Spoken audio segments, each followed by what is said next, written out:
10 years after the Wright brothers' first flight, a new type of aircraft emerged, one that would dominate both commercial and military aviation for the next 40 years. The flying boat. A brainchild of aviation pioneer Glenn Curtiss, it became an American legend that rose and faded with time. It was born in an era when only water could support large aircraft. By the second decade of powered flight, flying boats had become the first airliners, the first American aircraft to see combat, and the first to cross the Atlantic by air.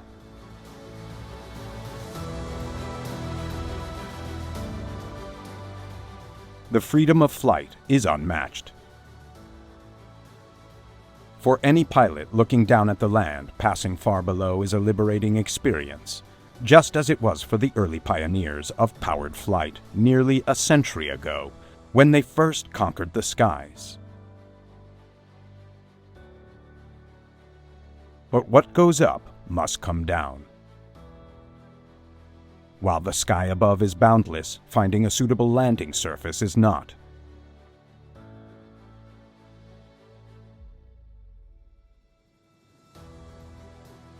Today, some pilots believe only one type of aircraft truly embodies the freedom of flight: the seaplane. Unrestricted by fixed airstrips, it can reach some of the most remote corners of the world. As long as there's water, there's a runway. This is Keuka Lake, one of the smaller Finger Lakes in upstate New York. Over 80 years ago, a type of seaplane was developed here that would dominate the first 5 decades of powered flight. The term seaplane generally applies to any aircraft designed for water operations. The commonly seen footplane is essentially a land plane equipped with pontoons instead of wheels. It remains one of the last surviving water-based aircraft, only a faint reflection of its larger counterpart, the flying boat. Unlike the floatplane, the flying boat's hull rests directly on the water. For decades, these large seaplanes were the backbone of both military and commercial aviation, remaining vital until the end of World War II. Some of the most famous and beloved aircraft were flying boats, including the legendary China Clipper. Today, these classics have nearly vanished, but in their time they were among the most advanced aircraft, offering unmatched size and range compared to land planes. This was made possible by the brilliant and innovative mind of one of aviation's greatest pioneers, Glenn Hammond Curtiss. Second only to the Wright brothers in aviation history, Curtiss was a genius in his own right. A self-taught aeronautical engineer, he achieved numerous aviation firsts. He was a true small-town American hero. Born in 1878 in Hammondsport, New York, Curtiss developed an early passion for bicycles. As a teenager, he rode up and down the hills around Hammondsport, building his strength to the point where he began competing and winning races. At 20, Curtiss opened his own bicycle shop, and it wasn't long before he began fitting gas-powered engines to his bikes. People said Glenn was addicted to speed. In 1907, he earned the title of the fastest man on Earth, setting a motorcycle speed record of 136 miles per hour. The Curtiss name was quickly becoming synonymous with superior engineering. Meanwhile, another kind of machine had already made history 3 years earlier. The Wright brothers had successfully flown the first mechanically powered airplane. However, their obsessive secrecy surrounding its development led many Americans at the time to question the legitimacy of their claims. Renowned for his motorcycle engines, Glenn Curtiss caught the attention of the famous Dr. Alexander Graham Bell, who invited him to join the Aerial Experiment Association. The 5-member group, guided by Dr. Bell, set out to study the mechanics of flight, with each member designing and flying his own airplane. Curtiss was appointed director of experiments, and the aircraft were to be built at his plant in Hammondsport. The first two designs flew successfully over short distances, but Curtiss's aircraft clearly outperformed the rest. His creation, the June Bug, performed so well that the AEA decided to compete for the Scientific American Trophy, awarded for the first public flight of 1 kilometer or more. On July 4, 1908, Curtiss piloted the June Bug over 5,000 feet, far exceeding required distance to claim the trophy. A crowd of journalists, scientists, and officials had witnessed the flight. It was now a matter of record. In the public's mind, man could truly fly. From that moment on, the quiet inventor who loved to tinker would be forever linked to the advancement of aviation.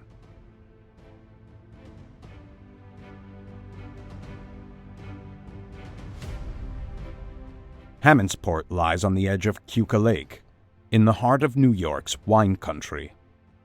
In the fall of 1908, Curtiss removed the wheels from his June Bug and replaced them with two canoe-like floats. To the other AEA members, his intentions were obvious. If you look at this valley where they're experimenting, they're relatively small fields. They had to fly over some rather forbidding country, including vineyards. And if you've seen vineyards from the air, you know it's an inhospitable surface. And I know Curtiss had to fly over this.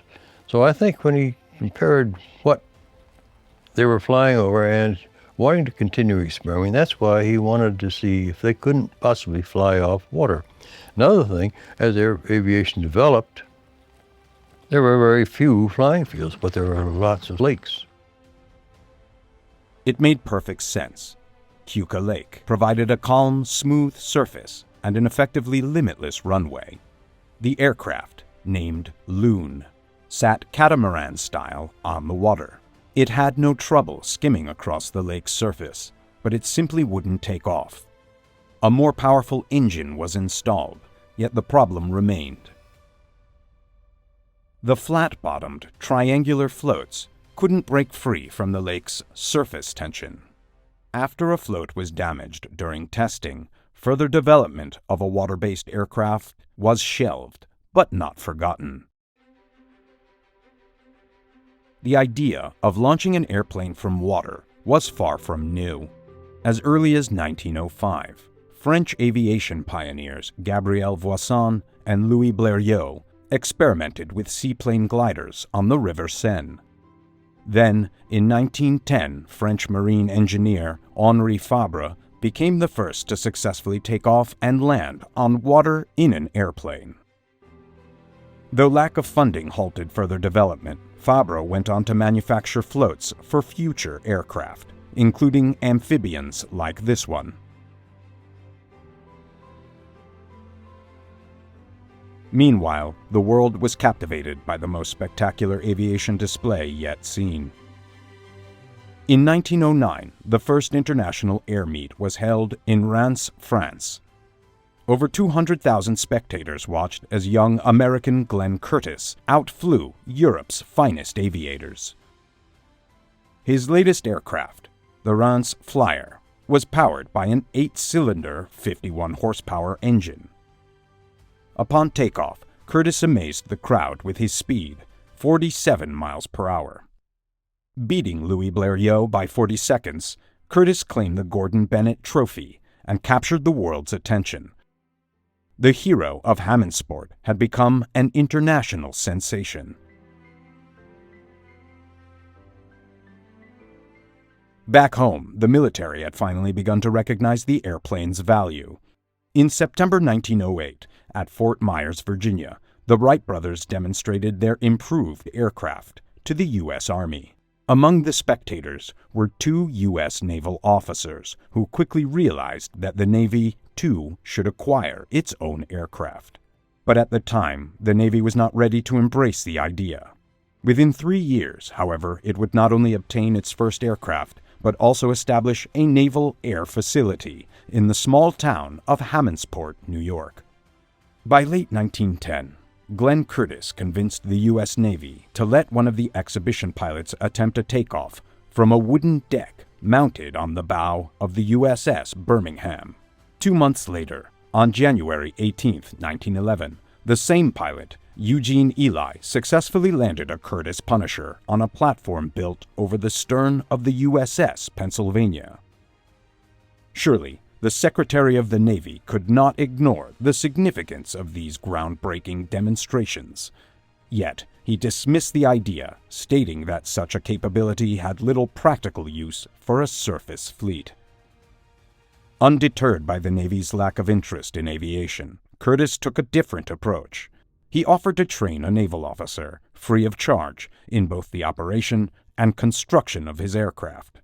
The Navy accepted, sending Lieutenant Theodore Spuds Ellison to North Island, San Diego, where Curtiss had established a winter facility. The Navy accepted, sending Lieutenant Theodore Spuds Ellison to North Island, San Diego, where Curtiss had established a winter facility. Ellison proved to be a quick learner, but his fascination soon shifted to Curtiss's latest endeavor, an aircraft capable of operating from water. On the flat, sandy beaches of North Island, the two men worked together to overcome the challenges of taking off from the water. Finally, success.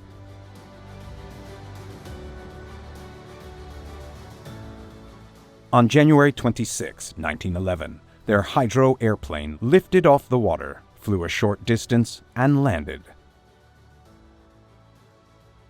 They had found the ideal float design, a single 12-foot-long, 2-foot-wide planing float with an upturned lip.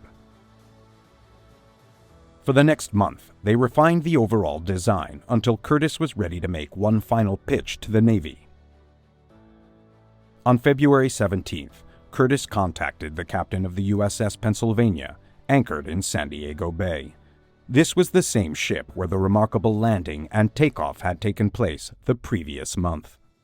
Since then, the Secretary of the Navy had made it clear that no official consideration would be given to naval aviation until an aircraft could be lowered over the side by a ship's crane, take off, and then return alongside to be hoisted aboard.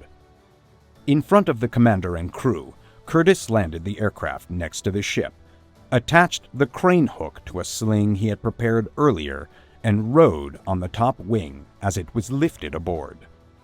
After a brief visit, the process was reversed, with the aircraft being lowered back onto the water. Curtiss had met all the Secretary's conditions.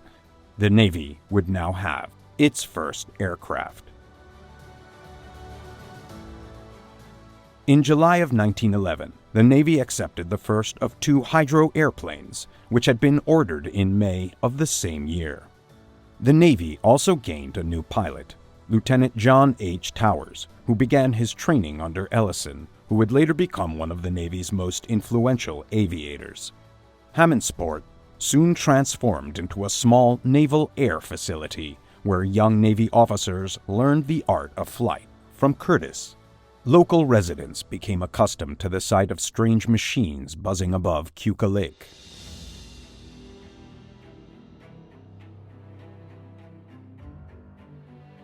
With the success of the hydro airplane, Curtiss was ready to take the next step in the evolution of waterborne aircraft, a machine that was as seaworthy as it was airworthy, aptly named the flying boat. They felt that it was a more practical configuration, and they started working, really it developed itself because they started working with putting a shield around the hull of the hydroplane, and then they built a pretty flat boat and put the tail on the stern of it. And within less than a year and a half, it evolved into a true flying boat. And it was more sturdy, more rugged, and a more practical arrangement. The flying boat was quite literally a boat that flies. Its hull was designed to withstand the stresses of taking off and landing on water. The single engine, a pusher type like that of the hydro aeroplane, was placed between the 2 wings, which were each fitted with small canister-like floats.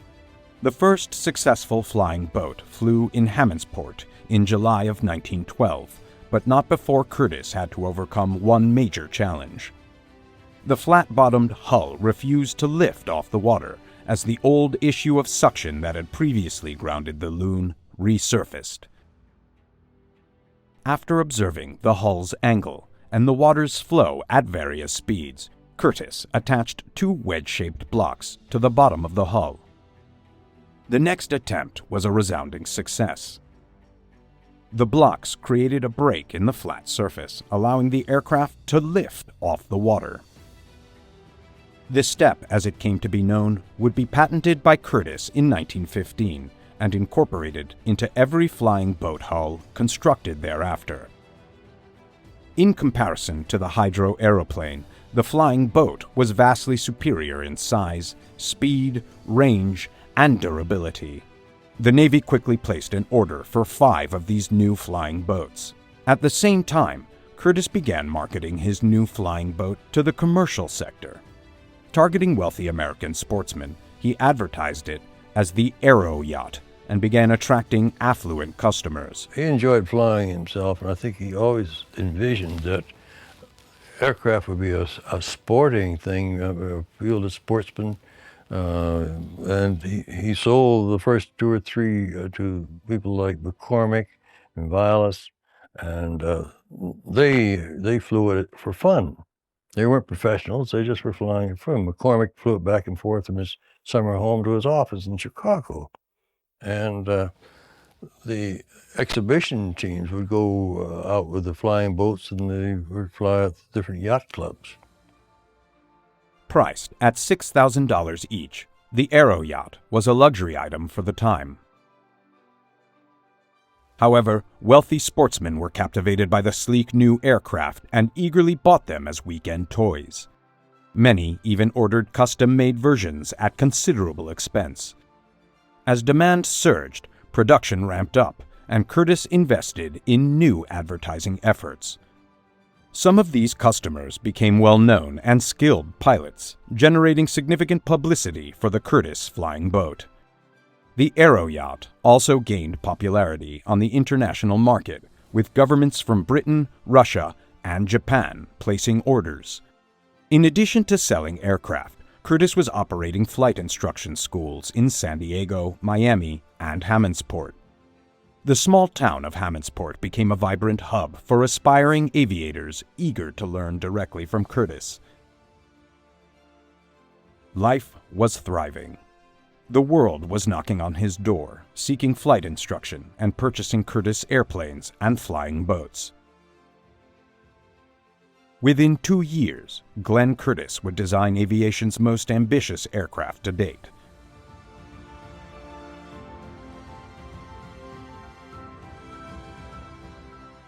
By late 1913, Curtiss had established himself as a leading figure in American aviation and the largest aircraft manufacturer in the country. The factory at Hammondsport was overwhelmed by the demand for his latest aircraft, the flying boat. That year, aviation pioneer Glenn Curtiss welcomed automobile magnate Henry Ford, who visited to view Curtiss's newest creation. Meanwhile, the U.S. Navy began accepting its first flying boats, which would soon be deployed during the Mexican hostilities of 1914. In April 1914, one of Curtiss's flying boats flew over Mexico in search of enemy troops, marking the first American operational flight against hostile forces. Meanwhile, across the Atlantic, Curtiss's flying boats was selling rapidly to European powers, who were hastily preparing for the onset of World War I. Within the U.S., the flying boat was quickly becoming a favorite among aviators. The U.S. government used them for foreign airmail service, and the first airline was established with a flying boat route between St. Petersburg and Tampa, Florida, in 1914. The advantages of an aircraft capable of operating without an airstrip had clearly caught the public's attention. In April 1913, a wealthy British publisher offered a prize of £10,000 to the first person to fly across the Atlantic Ocean from the United States or Canada to any point in England or Ireland within 72 consecutive hours. By December, American businessman Rodman Wanamaker secretly partnered with Curtiss to finance the design and construction of a transatlantic flying boat. If anyone could accomplish this feat, it was Glenn Curtiss. By then, a skilled British pilot, John Cyril Port, had become closely associated with Curtiss and his flying boat developments.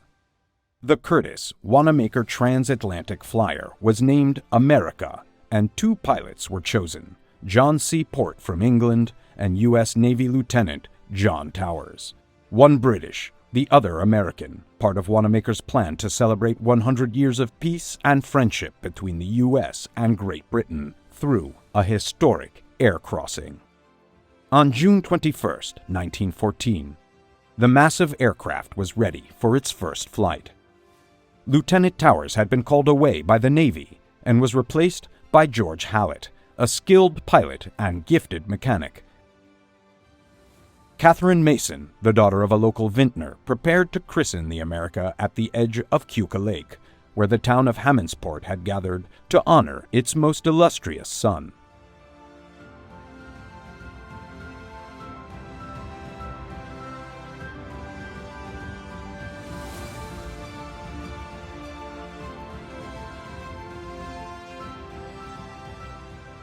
Powered by 2 90-horsepower pusher-type OX-5 engines, the America was one of the largest aircraft of its time. The upper and lower wings spanned 72 and 46 feet, respectively, while the hull measured 32 feet in length and 4 feet across at its widest point. Curtiss, Hallett, and Port all flew the America with great success. The first leg of the journey across the Atlantic would be the longest, covering 1,200 miles from Newfoundland to the Azores, a small group of islands off Portugal's coast. After refueling, they would continue on to Vigo, Spain, and then finally to Plymouth, England. The amount of fuel needed to reach the Azores added weight to the America, pushing its gross weight to 5,000 pounds. The additional weight prevented the aircraft from being able to lift off the water, causing the flight to be postponed until August. Curtiss decided to install a 3rd tractor-type engine on the upper wing to help get the heavily laden America into the air. The added power solved the liftoff problem, but it introduced another issue: excessive fuel consumption. Aside from mechanical concerns, there were also the challenges of navigation. Aircraft instrumentation was extremely basic at the time. To find the Azores, the crew would have to rely on a sextant, a magnetic compass, and crude drift indicators. There was no radio. They would depend on signal flags from passing ships and, if necessary, carrier pigeons for communication from the aircraft. The flight of the America across the Atlantic was about, I would say, in our lifetime, the same magnitude as the first time the people went to the moon.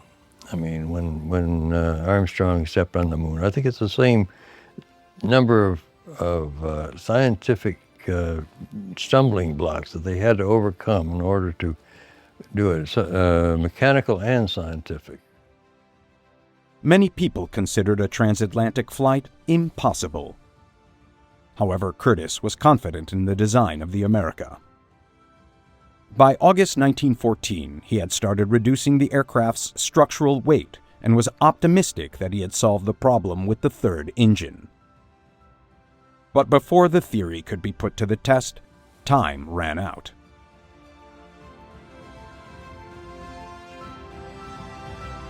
What was meant to be a demonstration of the peaceful use of the airways coincided with growing tensions. Germany's Kaiser Wilhelm, tired of hearing that Britannia ruled the waves, began openly challenging British naval supremacy, turning the Atlantic into a battleground. By August 4, 1914, Europe was plunged into World War I, and the dream of crossing the Atlantic by air was postponed indefinitely. The war was a brutal and multifaceted conflict, fought on two vastly different fronts. The close-packed slaughter in the trenches contrasted sharply with the dynamic and aerial dogfights above. The airplane rapidly became a vital weapon in modern warfare, showcasing its destructive power both over land and at sea. Meanwhile, a new threat had emerged from below the waves: the submarine. The German U-boat became a fearsome adversary, stalking Allied shipping lines and wreaking havoc with hit-and-run tactics. Surface Navy vessels struggled to counter these elusive underwater hunters, unable to track or destroy them effectively. Above, however, the airplane provided the best vantage point for spotting and patrolling the waters off Europe's coastlines. Aircraft were now integral to naval operations, with the potential to disrupt the stealthy U-boat menace, providing a critical strategic advantage during the war.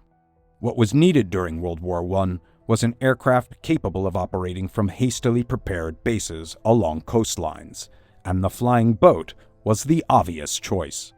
However, the Allies also required flying boats with sufficient range to patrol and protect vulnerable shipping lanes from relentless U-boat attacks. John Port, having returned to England, knew of just such an aircraft. He successfully persuaded the British Admiralty to purchase Glenn Curtiss's America and her sister ship, which were then designated H-4s. The British were eager to acquire the large flying boats, and 62 additional aircraft were ordered. By March 1915, the entire output of Curtiss's factory was allocated to the Royal Navy, signaling a crucial shift toward specialized military aviation. In the following year, Curtiss set to work developing a new flying boat to replace the H-4. The H-12 was significantly larger, with a 92-foot wingspan and a 46-foot-long hull, capable of carrying more fuel and additional crew for longer-range missions. But Curtiss didn't stop there. The H-16, an even larger flying boat, was developed. Its improved hull was based on experimental work conducted by John Port at the Royal Naval Air Station in Felixstowe, England, marking a new stage in the evolution of military flying boats during the war. Due to its considerable size, the H-16 flying boat was capable of carrying 4 230-pound bombs. With its two 375-horsepower engines, it could achieve a speed of 95 miles per hour, with a maximum range of 370 miles. By 1917, unrestricted submarine warfare in the Atlantic had pushed the neutral United States to join the Allies in their fight against the Central Powers. President Woodrow Wilson urged the American public to stand up for world democracy, and on April 6th, Congress officially declared war on Germany. As the nation rallied to support the war effort, the U.S. military worked quickly to mobilize its forces. On May 23rd, the 1st Aeronautical Detachment of the U.S. Navy, composed of 7 officers and 122 enlisted men, sailed for France. The group marked the first organized American aviation unit to be sent to fight in Europe. Although ready for action, the unit faced a significant disadvantage. They had no American combat aircraft, and only 4 of the men were qualified pilots. The commander wasted no time in negotiating with the French government to establish U.S. naval air stations on French soil. By September of 1917, 4 such stations had been set up along the French coastline. In October, the Naval Air Station at Mount Chic began training American pilots and mechanics in French flying boats. By the end of the war, 27 operational naval air stations would be based in France, England, Ireland, and Italy. However, until U.S. combat aircraft could be sent abroad, American pilots had no choice but to fly French, British, and Italian flying boats. Despite this, by 1918, Allied naval forces had become more confident in their maritime patrols, knowing that aerial surveillance and combat from flying boats helped to deter U-boat attacks. The flying boat had proven to be well suited for naval missions, thanks to its versatility and ability to operate from water-based airstrips. The HS series, a new Curtiss-designed flying boat, arrived in France to replace the older French flying boats still being used by American pilots. The HS-2L, a notable model in the series, was powered by the newly designed 400-horsepower Liberty engine. With its 230-pound bombs under each wing, was a valuable addition to the U.S. Navy's air arm. Though no U.S. Navy aircraft were officially credited with destroying an enemy submarine during World War I, the flying boats had a significant impact on the war effort. At least 27 recorded attacks were made on enemy submarines, many of which caused serious damage. The presence of the flying boats forced U-boats to dive and evade attacks, disrupting their ability to target Allied shipping. Over 4,000 patrols were flown. 450 convoys were escorted, and 100 tons of explosives were dropped on the enemy, all thanks to the versatile flying boat. The flying boat had clearly proven its effectiveness and would later become an indispensable weapon in naval warfare.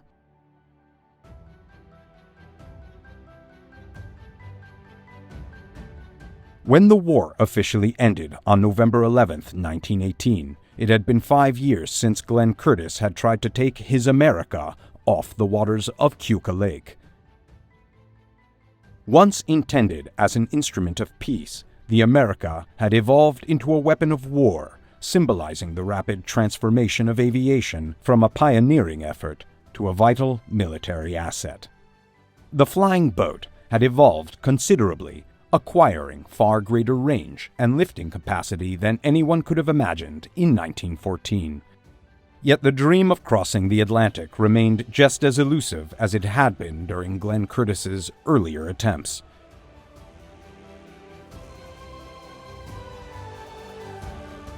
Despite the advancements in aircraft design during World War I, the challenge of successfully crossing the Atlantic had not substantially changed.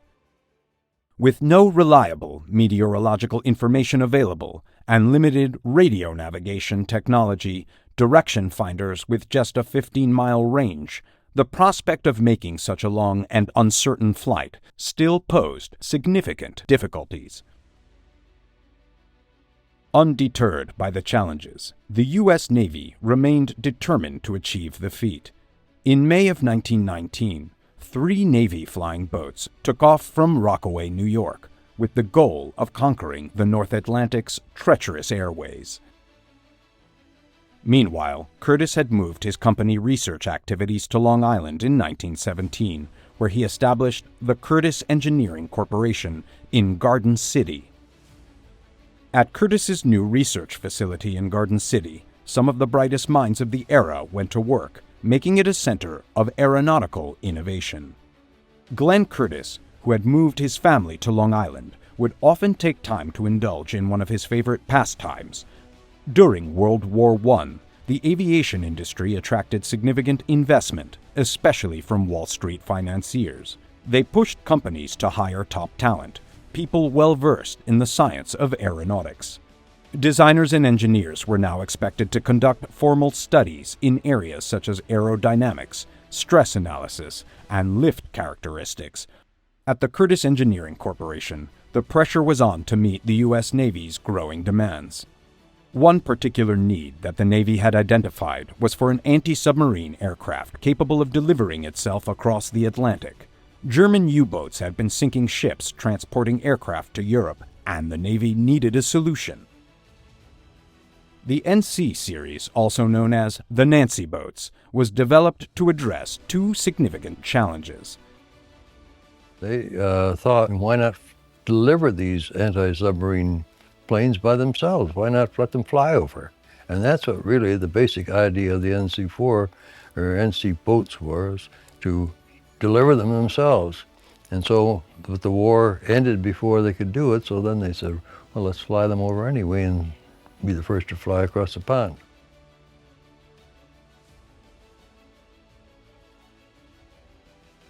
Initially, their purpose seemed unclear after the war ended, as their transatlantic capability had yet to be put to the test. However, Curtiss's long-standing dream of crossing the Atlantic by air wasn't about to fade away this time. Commander John Towers, now the senior aviator in the U.S. Navy, saw the potential in the NC boats. He proposed that the Navy take advantage of the NC's unique abilities. A successful transatlantic flight, Towers argued, would not only bring national prestige, but also showcase America's growing aeronautical prowess to the world. The decision was made, and the NC flying boats were prepared for their momentous journey. The NC series was an impressive feat of engineering, with its upper wing stretching 126 feet, 54 feet wider than Curtiss's original America, and standing 24 feet high. The aircraft's overall length of 68 feet was remarkable, made possible by a tailboom assembly that extended off the hull to save weight. The NC-1 had already proven successful in flight tests, and Glenn Curtiss was confident that it could cover the distance to Europe. However, the race to achieve the first successful transatlantic flight by aircraft was heating up. Other competitors, eager for the prestige and recognition, announced their own plans to attempt the journey. With this new pressure, the NC-2 and NC-3 were also being readied, while work on the NC-4 continued around the clock. To power these enormous aircraft, the Liberty engine, which had revolutionized American aviation during World War I, was chosen. 4 of these engines, each generating 400 horsepower, were installed in the NCs, providing the necessary power for such a daring venture across the Atlantic. As the stakes were raised, Curtiss's team pushed forward, knowing that they were about to make history. On the morning of May 8, 1919, the stage was set for a historic transatlantic flight. However, only 3 of the original 4 planes would attempt the journey. The NC-2 was sacrificed for repairs to the NC-1, which would now be commanded by Lieutenant Commander Pat Bellinger. John Towers, the mission's overall commander, would fly the NC-3, while Lieutenant Commander Albert C. Reed took charge of the NC-4, the aircraft chosen to make the first transatlantic flight. Each crew was handpicked from the best aviators of the time, with extensive training and preparation to ensure they could handle the many challenges of the mission. The Navy had taken every possible precaution to ensure the success of the flight, which was anything but guaranteed. The planned route would follow the same path Glenn Curtiss had envisioned for his America 5 years earlier, starting in Newfoundland, stopping in the Azores, and then continuing to Lisbon, Portugal, before finally reaching Plymouth, England. With the weather and the vast Atlantic Ocean standing between them and their goal, the crews knew this journey would test their resolve, their aircraft, and their ability to navigate the unpredictable conditions of early aviation. It was a race against time, and the stakes couldn't have been higher. Ships stationed at 50-mile intervals were ready to help guide the aviators with star shells, acting as signposts for the long and treacherous journey ahead. The crews, consisting of 6 men per aircraft, expertly taxied into Jamaica Bay, where they opened the throttles and lifted off, rising on the step and soaring into the sky. The journey went smoothly for the NC-1 and NC-3, which arrived safely in Trepassey Bay, Newfoundland, without incident. But the NC-4, the aircraft that would go on to make history, had not been seen. The absence of the NC-4 was cause for concern, but the other 2 aircraft continued their journey, relying on the planned navigation checkpoints to guide them. By May 15th, the NC-4 finally reached Newfoundland, though its journey had been delayed. Luckily for the NC-4's crew, inclement weather had prevented the other Nancys and their competitors from making progress, allowing for the conditions to improve and for the aircraft to resume their journey. Reunited with the other planes at Trepassey Bay, the NC crew began preparations on May 16th for their takeoff, each aircraft carrying 1,800 gallons of fuel to make the long journey to the Azores. The situation became increasingly perilous as the NC-3 struggled with its full fuel load, and to alleviate the strain, several items, including extra oil, water, the emergency radio, and even the chief engineer, had to be jettisoned. Despite the early challenges, the NC-4 had managed to outpace the others, but it stayed close behind the lead aircraft, NC-3, trying to stay together. Tensions rose when two mid-air collisions were narrowly avoided, prompting the NC-4 to continue its journey independently toward the Azores.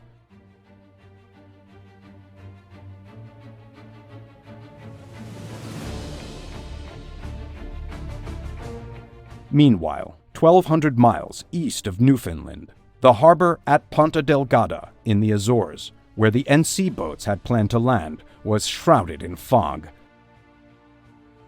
The NC-3 and NC-1, having strayed far off course, found themselves in an unfortunate position. Reluctantly, they attempted to land in the open sea, but the NC-3 suffered irreparable damage during the attempt, marking a critical setback. The NC-3's attempt to land in the open sea proved disastrous as it crashed into a 20-foot swell. The impact caused the hull to rupture and wrenched the center engine out of its mounts, ending the flight for Commander Towers. For nearly 2 days, the crew struggled to stay afloat, perched on the wings of the aircraft to maintain balance as the aircraft drifted, tail first, toward the Azores. Miraculously, they managed to cover 200 miles of the ocean before reaching Ponta Delgada. Meanwhile, the NC-1 met a similar fate. After enduring harsh conditions in the open sea, it was eventually rescued by a Greek steamer. Despite the salvage effort, the NC-1 was heavily damaged and lost to the Atlantic. Though Towers had been integral to the success of the NC project and had been one of the original pilots chosen for the America, the distinction of being the first to fly across the Atlantic eluded him. Instead, it was the NC-4 that would go on to make history, marking a bittersweet conclusion to the mission for Towers and his crew. The NC-4's successful landing at Horta on May 17, 1919, marked a historic moment in aviation.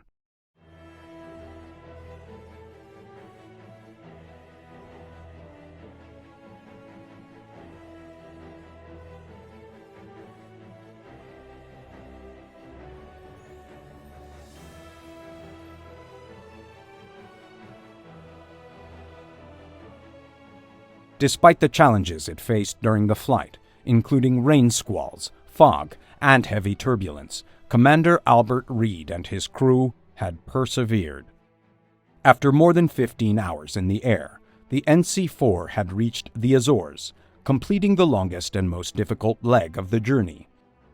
The crew's skill, determination, and reliance on dead reckoning helped them navigate through the treacherous conditions. The welcome at Horta and later at Ponta Delgada was nothing short of triumphant. The celebrations in the Azores and the final leg to Plymouth, England, made the accomplishment official, but it was the flight from Newfoundland to the Azores that truly tested the aircraft's capabilities. For the crew of the NC-4 and Commander Albert C. Reed, the historic flight was a testament to their skills and determination. In 1925, the U.S. Navy continued its pursuit of aviation records. Following the NC-4's success, the ambition to push the boundaries of long-distance flying remained a priority, with further milestones being set in the years that followed. The spirit of innovation and exploration that had led to the first successful transatlantic flight would continue to drive advancements in aviation for years to come.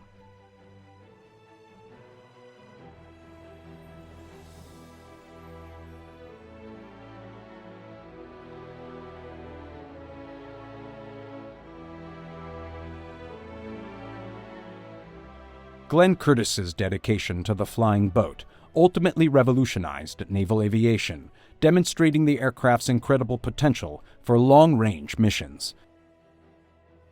The successful non-stop flight from California to Hawaii under Commander John Rogers in the PN-9 was another milestone that showcased the capability of flying boats to cover vast distances, further solidifying their role in extending U.S. defense reach across the Pacific. This achievement was a testament to the flying boat's power and endurance, a fitting culmination of Curtiss's legacy in aviation.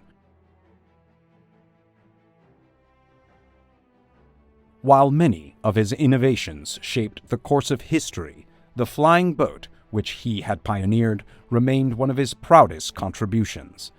Over the next 2 decades, flying boats would continue to play a critical role in maritime defense and long-range air travel, serving as an integral part of naval operations.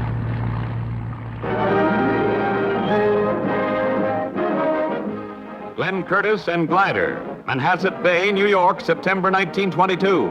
Plane builder Glenn Curtiss readies himself for something new in flying. Gliders have never taken off from water before this, but Curtiss has the courage to see if this... Towed by speedboat at 30 miles an hour, Curtiss lifts his glider from the water. 140 pounds of airship takes to the air in another first for flying. Glenn Curtiss's influence on aviation, particularly through the development of flying boats, cannot be overstated. His pioneering work, which began with the small float planes on Keuka Lake, set the stage for the incredible advances that would follow in commercial aviation. I think the flying boat gave them most satisfaction because it was his. I mean, now the Jenny, he called in engineers to help him design it, and in the early pushers, I think it was a continuation of their development from the AEA. But I think the flying boat, the early flying boats were his, and the dream was his for Wanamaker and also for the NC boats. The triumph of the NC-4, representing the zenith of Curtiss's career, was not only a demonstration of American ingenuity, but also a prelude to the vast potential of transoceanic air travel, a vision that would later be realized through massive flying boats used for international air routes. By the time Curtiss passed away in 1930, the aviation world had evolved significantly, with larger and more powerful flying boats paving the way for commercial air service across oceans. The romanticized era of the flying boat, with its grandiose design and majestic flights, would captivate the imaginations of those who experienced it. Today, his legacy is preserved, particularly at Hammondsport, where the dream of flight on water began. The seaplane rides on Keuka Lake are a nostalgic link to Curtiss's beginnings, a small but meaningful reminder of a time when flight across the waters was a monumental achievement.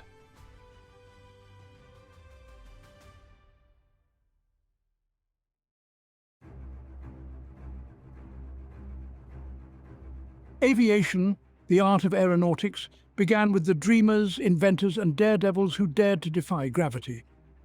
The journey of aviation was nurtured by pioneers like the Wright brothers, whose first flight marked a historic milestone. The role of aircrafts in world wars was groundbreaking, dramatically changing warfare strategies. This initiated a technological evolution in aviation, transforming the simplistic wings of a biplane into the thunderous roar of jet engines.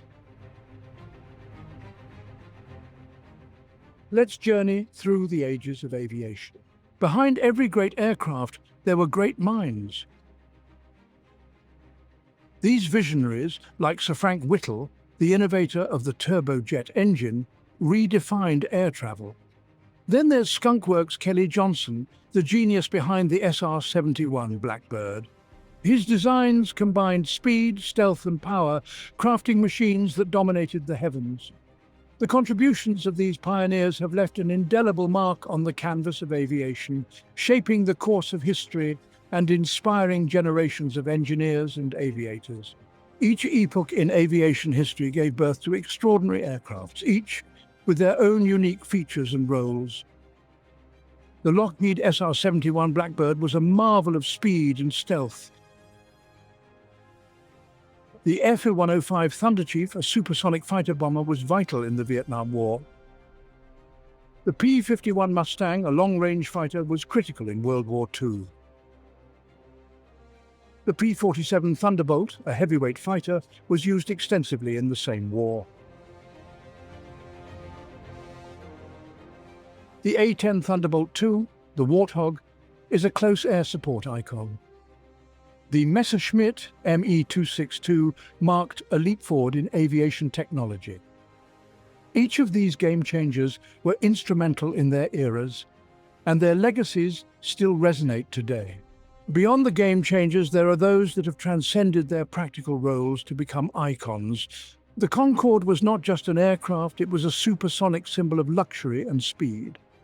The B-52 Stratofortress, a strategic bomber, is an icon of power and resilience. These magnificent machines and others like them have become much more than just aircrafts. They are enduring icons that encapsulate the audacious spirit, the relentless innovation, and the boundless ambition that define the world of aviation.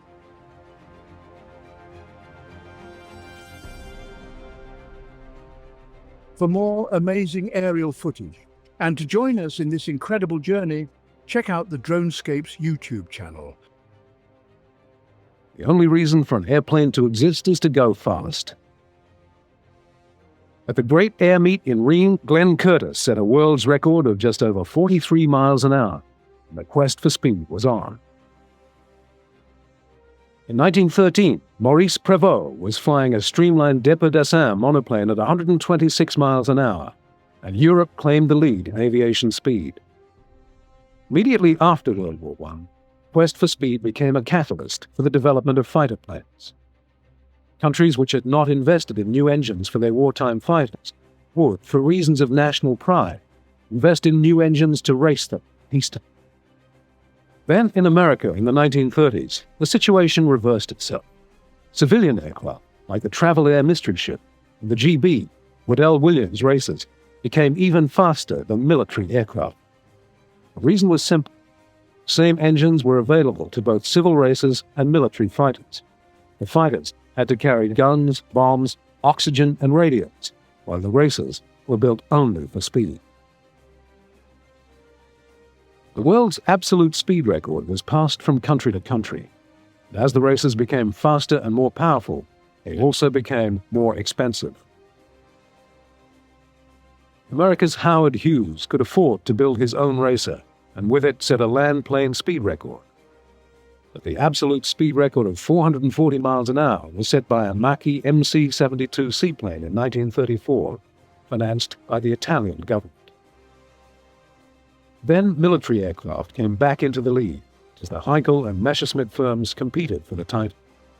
Messerschmitt Bf-109R set a speed record of 469 miles an hour in 1939, a record that lasted for many years. When the jet aircraft came out, speed records rapidly accelerated, the British breaking 1,000 miles an hour in 1956 in a Fairey Delta II. Speeds continued to climb, finally reaching 2,193 miles an hour in 1976 by the Lockheed SR-71, alias Blackbird. While speed was the object, there were many other benefits in creating ever faster aircraft. Improvement in fuels, streamlining, lubricants, materials, and the list goes on.